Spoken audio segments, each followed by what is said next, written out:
Hi అండి, అందరికీ నమస్తే. Welcome to my channel Indira Anil blogs. ఈరోజు నాటుకోడి పులుసు కర్రీ చేసుకుందామండి పల్లెటూరు స్టైల్లో. దీనికి కావాల్సిన ఇంగ్రీడియంట్స్: నాటుకోడి, ఉల్లిపాయలు, కరివేపాకు, కొత్తిమీర, అల్లం వెల్లుల్లి పేస్ట్ అండి. పేస్ట్ చేయాలి నేను, కాకపోతే మీకు చూపించడం కోసమని ఇలా పెట్టుకున్నాను. కొద్దిగా గరం మసాలా అండి. ఆల్రెడీ ముందు నేను నాటుకోడిని క్లీన్ చేసుకొని ఉప్పు కారం కలిపి పెట్టుకున్నానండి తగుమాత్రంగా.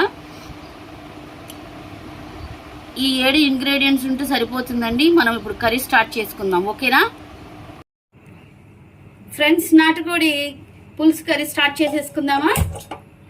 పొయ్యి వెలిగించుకొని సిమ్లో పెట్టుకొని కొద్దిగా బాండి వేడి అయినాక నూనె వేసుకుందాం ఫ్రెండ్స్.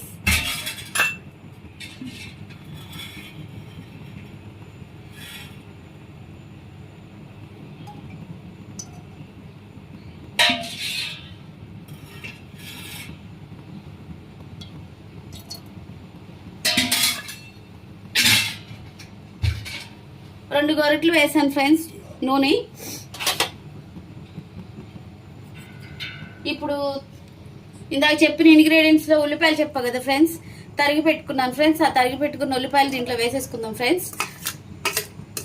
1/2 కేజీకి పెద్దపాయలు 2 పడతాయి ఫ్రెండ్స్, ఎందుకంటే కొద్దిగా గ్రేవీగా చేసుకోవాలి కాబట్టి. గ్రేవీ అంటే లిక్విడ్ వాటర్ ఉండకూడదు ఫ్రెండ్స్. దీంట్లో ఏంటంటే దీనికి స్పెషాలిటీ, ఈ మనం వేసుకున్న ఉల్లిపాయలు మొత్తం కరిగిపోతాయి ఫ్రెండ్స్. చాలా మంది మిక్సీలో వేసుకొని అలా చేసుకుని మెత్తగా చేసి వేస్తారు. అలా కాదు ఫ్రెండ్స్, మనం దీంట్లోనే మెత్తగా ఉడికిపోయేటట్టు చేయాలి ఫ్రెండ్స్, అప్పుడే టేస్ట్గా ఉంటుంది. ఇంకోటి ఏంటంటే, నేను ఈ నాటుకోడి చేయడానికి కారణం ఏంటంటే, మా అమ్మమ్మ గారు వాళ్ళది నాగాలంక ఫ్రెండ్స్. నాగాలంక దగ్గర మెరకపాలెం. అయితే మా అమ్మమ్మ వాళ్ళు ఏం చేసేవారంటే, నాటుకోడి తీసుకుంటే కంపల్సరీగా లైవ్ తీసుకొని దాన్ని కాల్చి తాటాకుల మీద కాల్చి శుభ్రం చేసి వండుకునేవారు ఫ్రెండ్స్. ఇప్పుడు అంతా గ్యాస్ మీద తీసుకుంటున్నారు. కొన్ని చోట్ల నాటుకోడిని తాటాకుల మీద కూడా కాల్చి శుభ్రం చేస్తున్నారు ఫ్రెండ్స్. గ్యాస్లో కాల్చి వండుకునే టేస్ట్కిను తాటాకుల మీద కాల్చి వండుకునే కర్రీకి చాలా చాలా తేడా ఉంటుంది ఫ్రెండ్స్.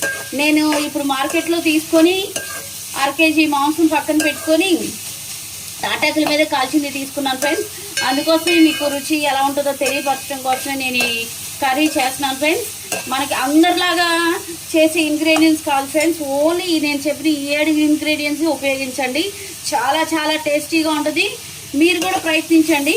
ఎందుకంటే మీరు ఎప్పుడైనా మార్కెట్కి వెళ్ళి నాటుకోడి తీసుకోవాలి అంటే కాల్పించుకునే తీసుకోండి ఫ్రెండ్స్. వెరీ వెరీ టేస్టీగా ఉంటుంది. నా ఛానల్ అందరినీ చూడండి, లైక్ చేయండి, సబ్స్క్రైబ్ చేయండి ఫ్రెండ్స్, మర్చిపోకండి. ఇది వేయించడానికి ఒక 10 మినిట్స్ పడుతుంది ఫ్రెండ్స్, ఓకేనా ఫ్రెండ్స్? ఇలా మగ్గిపోద్ది ఫ్రెండ్స్. ఉల్లిపాయలు ఒక 10 మినిట్స్ అయిన తర్వాత మగ్గిపోయాయి. ఇలా అవుతుంది. ఇలా అయిన తర్వాత అల్లం వెల్లుల్లి పేస్ట్ వేసుకోవాలి ఫ్రెండ్స్.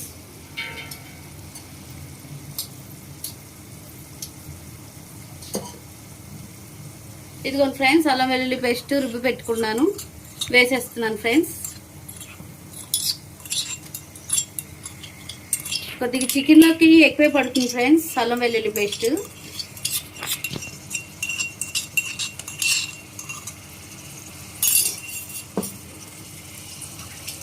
ఫ్రెండ్స్, నాటుకోడి పులుసు చాలా చాలా టేస్టీగా ఉంటుంది ఫ్రెండ్స్.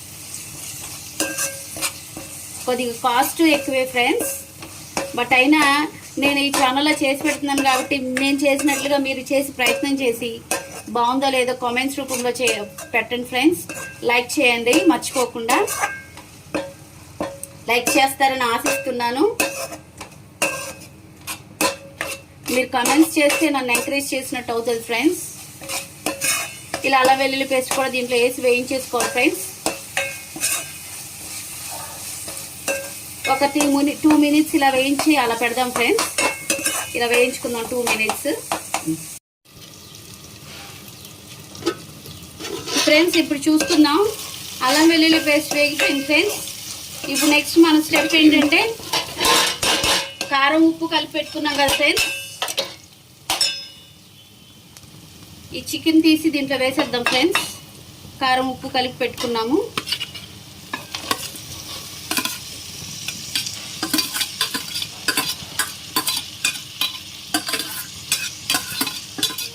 దీనిలో పచ్చిదనం పోయే వరకు మగ్గబెట్టాలి ఫ్రెండ్స్, అంటే ముక్క కొద్దిగా ఉడికే వరకు.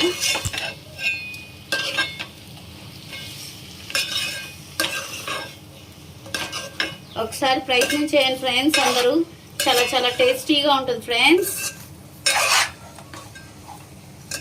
నా ఛానల్ అందరూ చూడండి ఫ్రెండ్స్, మర్చిపోకుండా చూస్తారు కదా. ఇప్పుడు చికెన్ మగ్గిందో లేదో చూసుకుందాం ఫ్రెండ్స్. అసలు సూపర్ అరోమా వస్తుంది ఫ్రెండ్స్. అసలు నాకైతే చాలా ఈ స్మెల్ చాలా ఇష్టం ఫ్రెండ్స్. అది తాటాకులతో కాల్చింది అయితేనే ఈ స్మెల్ మంచి స్మెల్ వస్తుంది ఫ్రెండ్స్. మళ్ళీ గ్యాస్తో కాల్చింది అయితే అసలు టేస్ట్ వేరుగా ఉంటుంది, స్మెల్ వేరు అనిపిస్తుంది ఫ్రెండ్స్. మగ్గిపోయింది ఫ్రెండ్స్. మగ్గిన తర్వాత ఇప్పుడు ఒక చెంబుతో వాటర్ తీసుకొని ఇవి చికెన్ మునిగే వరకు వాటర్ పోయాలి ఫ్రెండ్స్. ఇప్పుడు వాటర్ వేసుకుందాం. పులుసు అన్నాం కాబట్టి వాటర్ కంపల్సరీగా పోయాలి ఫ్రెండ్స్.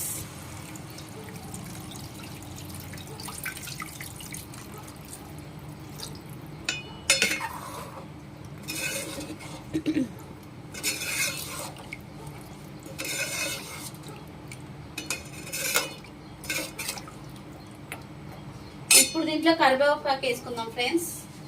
కరివేపాకు వేసుకుందాం. వేసుకొని హై ఫ్లేమ్లో పెడదాం ఫ్రెండ్స్. హై ఫ్లేమ్లో పెట్టి కొద్దిగా మగ్గిన తర్వాత అప్పుడు మళ్ళీ మీడియం ఫ్లేమ్లో పెట్టుకుందాం ఫ్రెండ్స్. చాలా టేస్టీగా ఉంటుంది ఫ్రెండ్స్. మీరు అందరూ ప్రయత్నాలు చేయండి ఫ్రెండ్స్, మర్చిపోకుండా నా కోసం చేస్తారని ఆశిస్తున్నాను. ఇప్పుడు హై ఫ్లేమ్లో పెట్టేశాను ఫ్రెండ్స్. కొత్తిమీర వేసాం కదా ఫ్రెండ్స్. ఇప్పుడు కొద్దిగా మసాలా వేసుకుందాం ఫ్రెండ్స్. కొద్దిగా ఫ్రెండ్స్, ఎక్కువ కాదు, జస్ట్ హాఫ్ టేబుల్ స్పూన్ వేసుకుందాం ఫ్రెండ్స్. హాఫ్ కేజీ కాబట్టి హాఫ్ టేబుల్ స్పూన్ వేసుకుందాం. వేసి ఇంకొక 5 minutes ఉంచి కట్టేద్దాం ఫ్రెండ్స్. రుచికరమైన నాటుకోడి పులుసు రెడీ ఫ్రెండ్స్. చాలా చాలా రుచిగా ఉంటుంది ఫ్రెండ్స్. ఒక 15-20 minutes అయిన తర్వాత ఓపెన్ చేసాను ఫ్రెండ్స్. ఇలా అవుతుంది, మగ్గిపోయింది ఫ్రెండ్స్. నాటుకోడి పులుసు కూర రెడీ ఫ్రెండ్స్. దీంట్లో ఇప్పుడు గార్నిష్గా కొత్తిమీర వేసుకుందాం.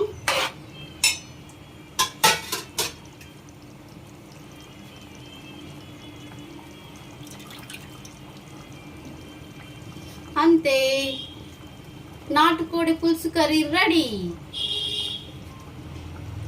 పాతకాలం నాటి నాటుకోడి పులుసు కర్రీ రెడీ ఫ్రెండ్స్. మీరందరూ ప్రయత్నం చేసి ఎలా ఉందో నాకు కామెంట్స్ రూపంలో పంపించండి ఫ్రెండ్స్. అందరూ తప్పక చూడండి, చూస్తారని ఆశిస్తున్నాను. ఈరోజు వ్లాగ్ ఇదే ఫ్రెండ్స్, నాటుకోడి పులుసు కర్రీ. మీరందరూ ప్రయత్నం చేయండి ఫ్రెండ్స్. నా వీడియోస్ అన్ని చూస్తున్నందుకు మీకు thanks friends. Thanks for watching. అందరికీ థ్యాంక్స్ ఎలాట్. మీరందరూ ఈ కర్రీని ప్రయత్నం చేయండి, చాలా చాలా బాగుంటుంది, రుచిగా ఉంటుంది. Thanks allot.